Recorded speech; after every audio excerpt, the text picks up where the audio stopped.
Bonsoir et bienvenue dans ce nouveau clic, une catéchète sur Marie. Je laisse la parole au Père Laurent Flichy. C'est à vous. Bonjour. Bonsoir plutôt. Voilà, j'espère que vous avez passé une belle journée dans cette octave qui nous prépare à la Pentecôte.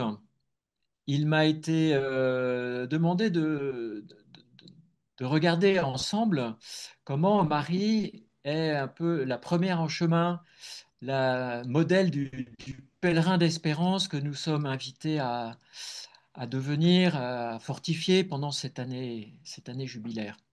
Donc, je me suis un peu inspiré pour mon introduction de cette petite phrase du Concile Vatican II dans la Constitution sur l'Église, au numéro 68, qui nous dit, de même que la mère de Jésus, glorifiée en son corps et âme au ciel, est l'image et le commencement de l'Église, qui doit trouver sa perfection dans le siècle futur, de même, la mère de Jésus, brille dès maintenant sur la terre en attendant le jour du Seigneur comme un signe d'espérance assurée et la consolation pour le peuple de Dieu en pèlerinage.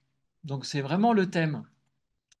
Euh, Vous savez, au Concile Vatican II, il avait été question de produire, que les pères du Concile produisent un texte exclusivement sur la Vierge Marie. Et après des discussions, il a été décidé de l'introduire dans le texte sur l'Église. Donc en contemplant en fait la vie de la Vierge Marie, nous découvrons comment elle incarne l'espérance à travers les moments de joie, sa croissance un peu silencieuse auprès de Jésus dans la vie cachée. Elle incarne l'espérance dans les souffrances aussi et les épreuves traversées.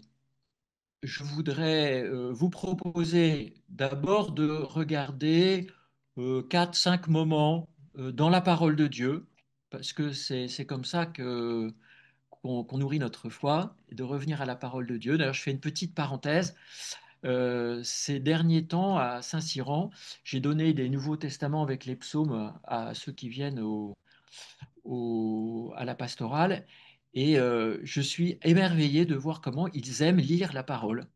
Donc on se met en petit groupe, on ouvre un texte qu'on a choisi, et puis chacun lit un verset l'un après l'autre sur un texte, on en parle.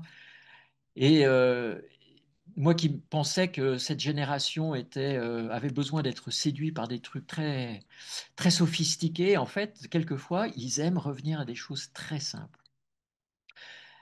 Marie, la première en chemin, modèle d'espérance à l'Annonciation.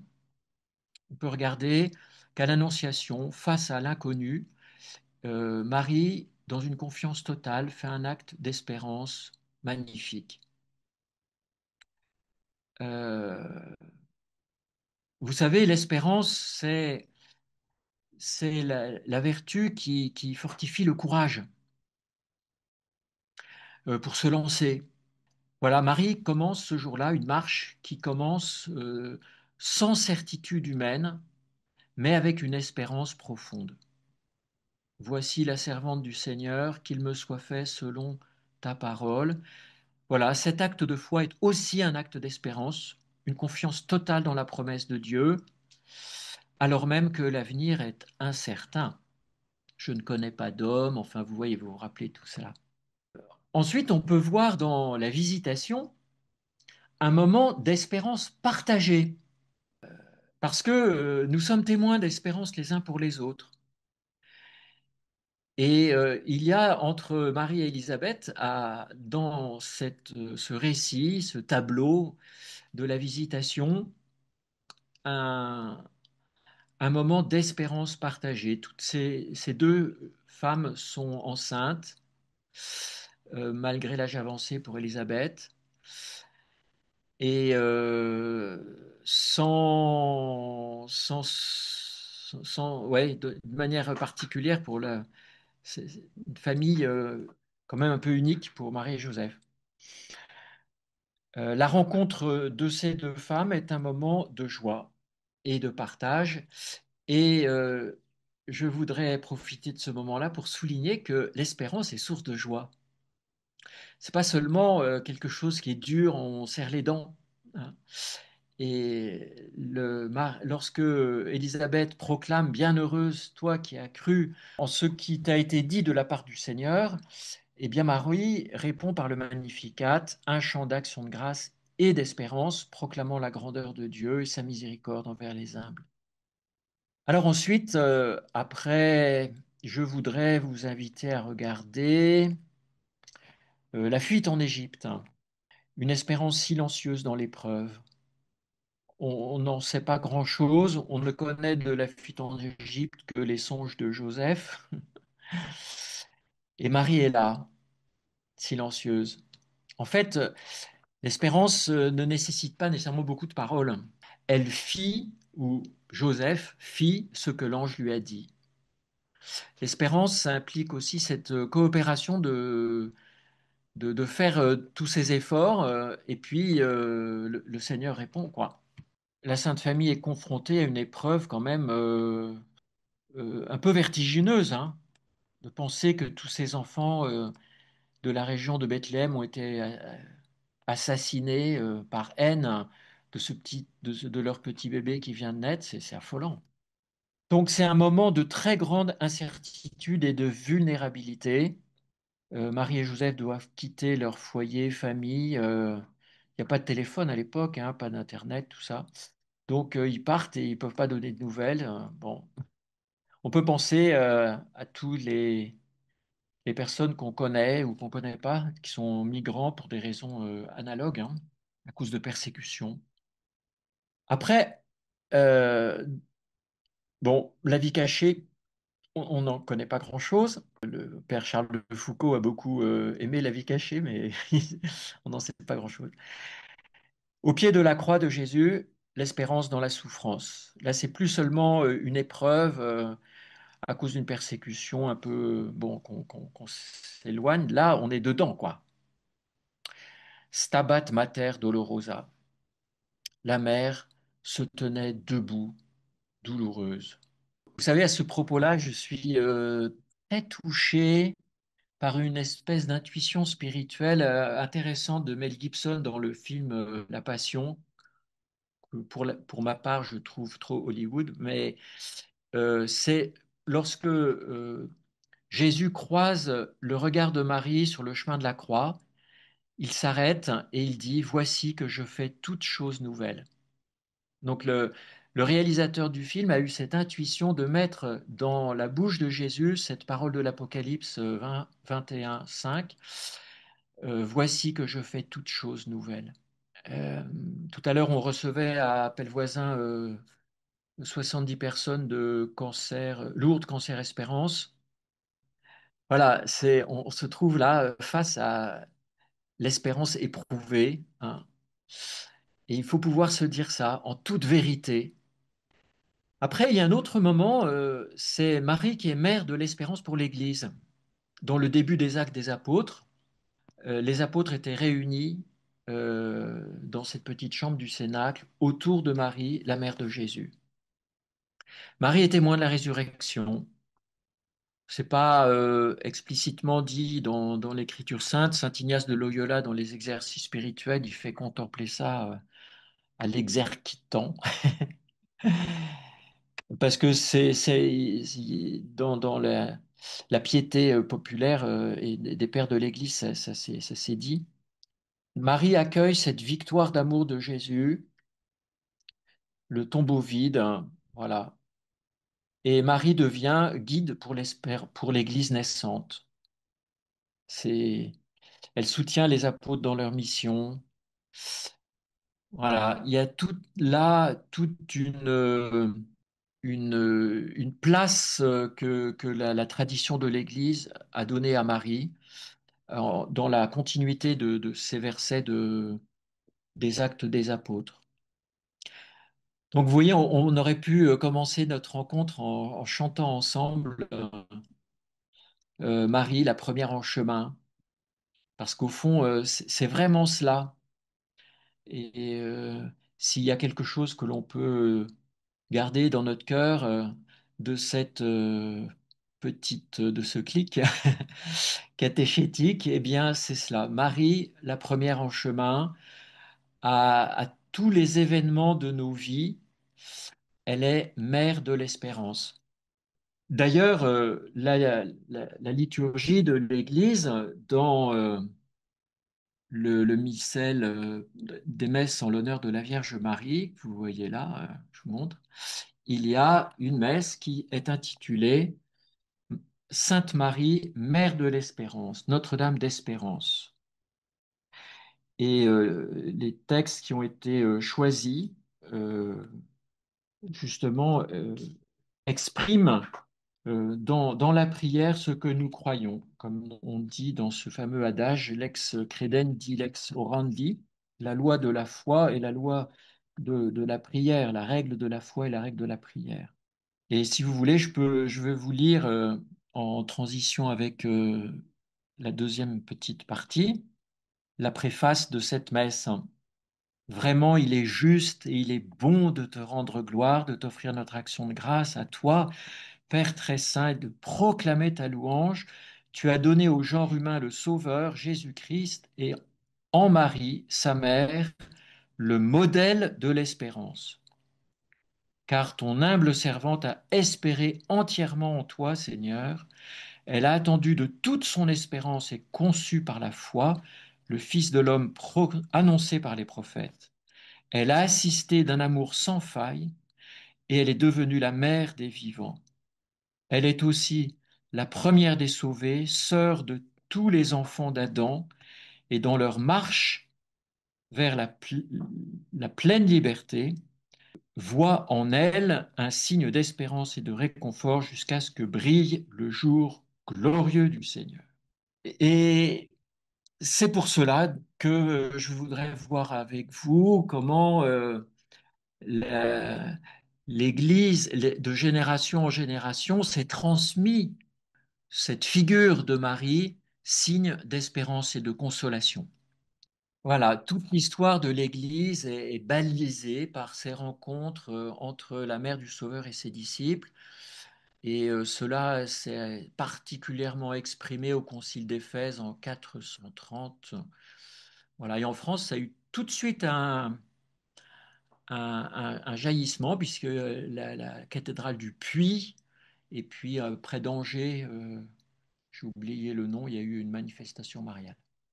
Donc, comme dans la première alliance, ça c'est un thème que je trouve très intéressant à méditer. Les moments les plus désastreux de l'histoire du peuple de Dieu ont été des moments où Dieu s'est révélé d'une manière très profonde. Vous voyez, nous, on a toujours un peu cette nostalgie du paradis terrestre, c'est-à-dire quand ça va bien, ben, c'est que Dieu est là et qu'on est béni. Et en fait, eh bien, regardez l'Exode. Dieu a donné les tables de Moïse, Dieu a donné la manne, des tas de préfigurations, de pédagogie, enfin, des expressions de sa pédagogie extraordinaire. Et puis l'exil à Babylone, ben, ce moment effrayant où Jérusalem est dévastée, le temple détruit, il ne reste que quelques veuves avec des petits-enfants affamés dans la ville. Les hommes mûrs sont embarqués pour grossir les armées des empereurs voisins.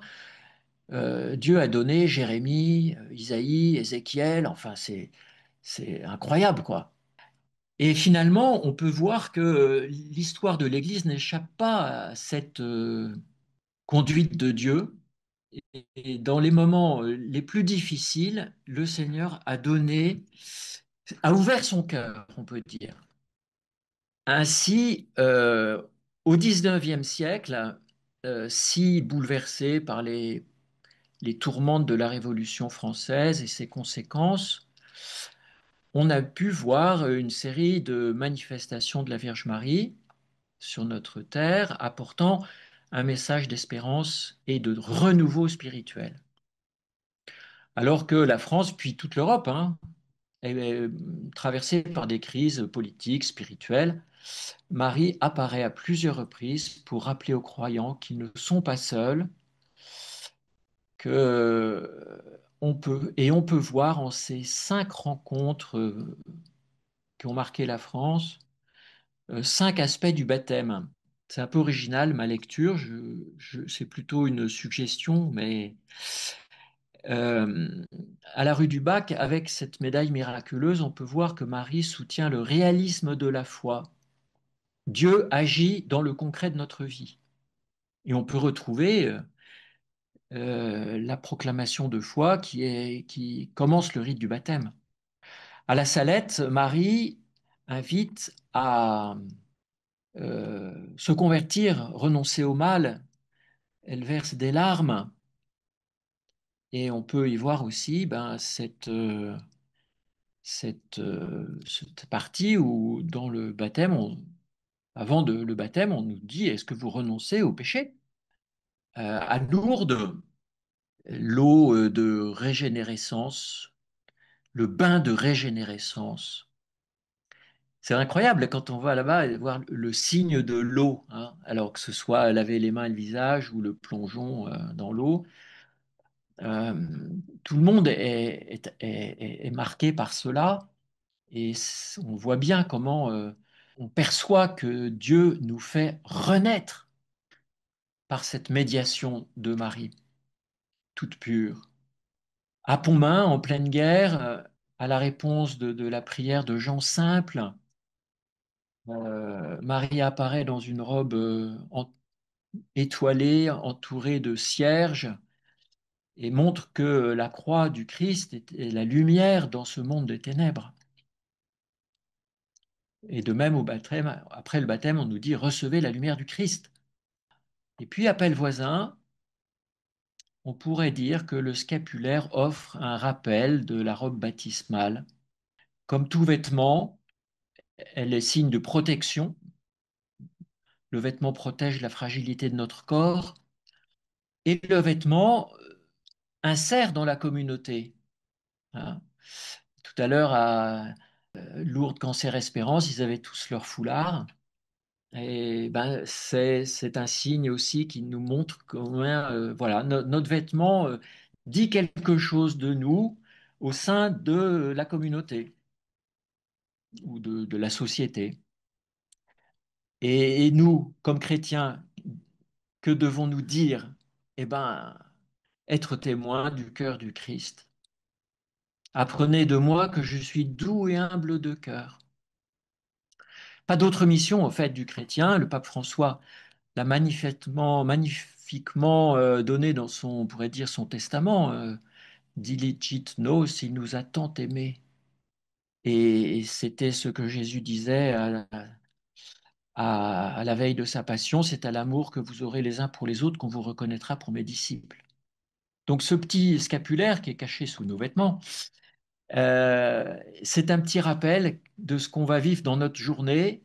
On va être protégé par l'intercession de la Mère de Miséricorde et on va aimer comme Jésus aime. Et on va demander à Jésus d'aimer à travers nous. Alors,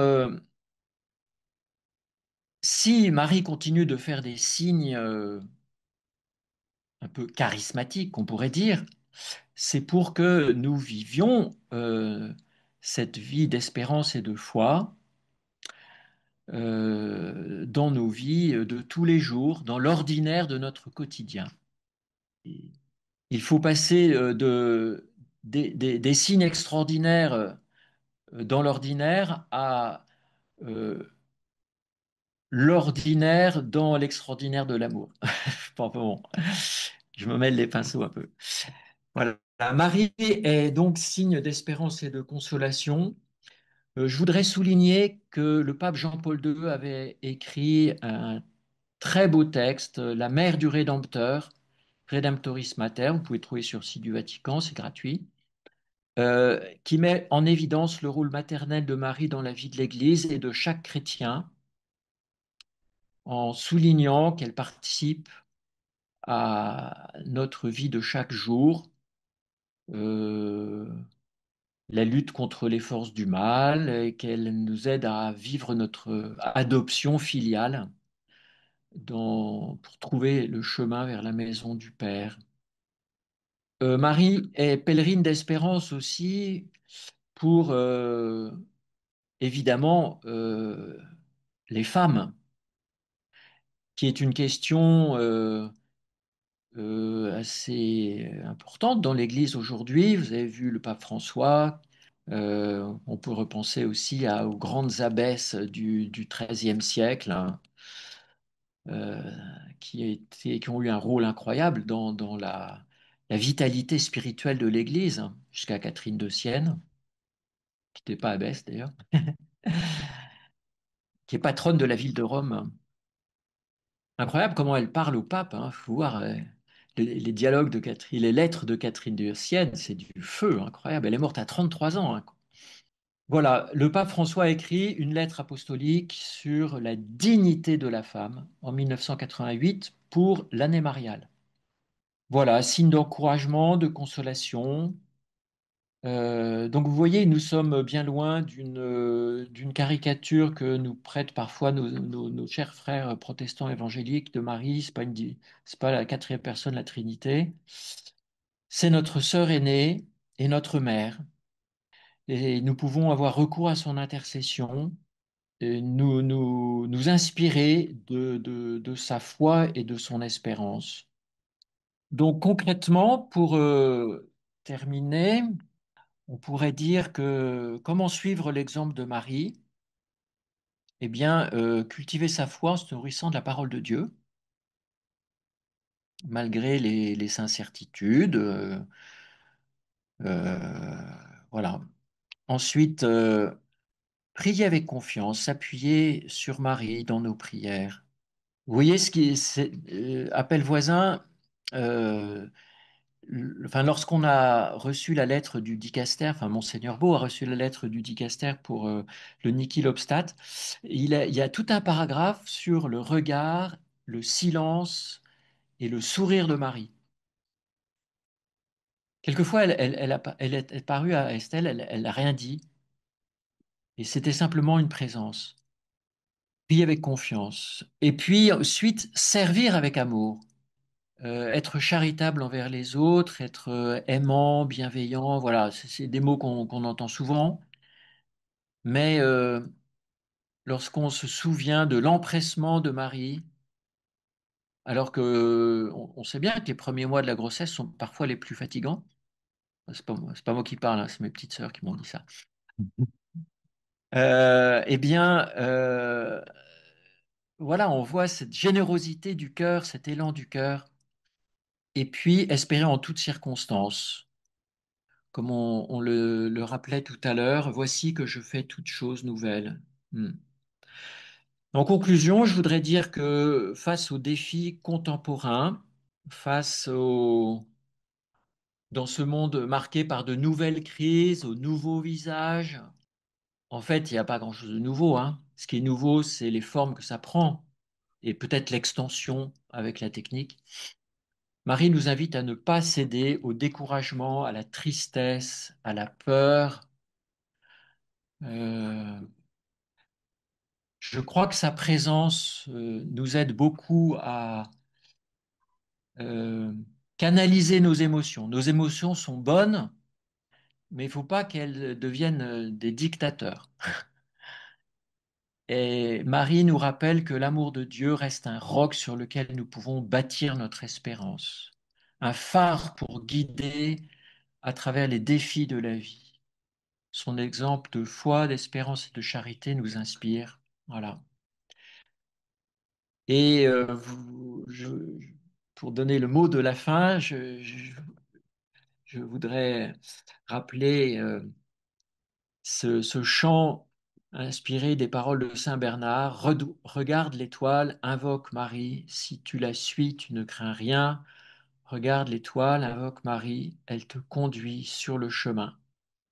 Si le vent des tentations s'élève, etc. Voilà. Si la mer se déchaîne, et on peut, je n'ai pas pu eu le temps de faire un diaporama, mais j'aurais bien terminer avec l'image d'un pardon en mer. Nos, nos, nos frères et sœurs bretons ont une dévotion particulière à Marie et ils la promènent sur les bateaux. Et si Jésus semble dormir sur la barque, Marie est à côté. Voilà.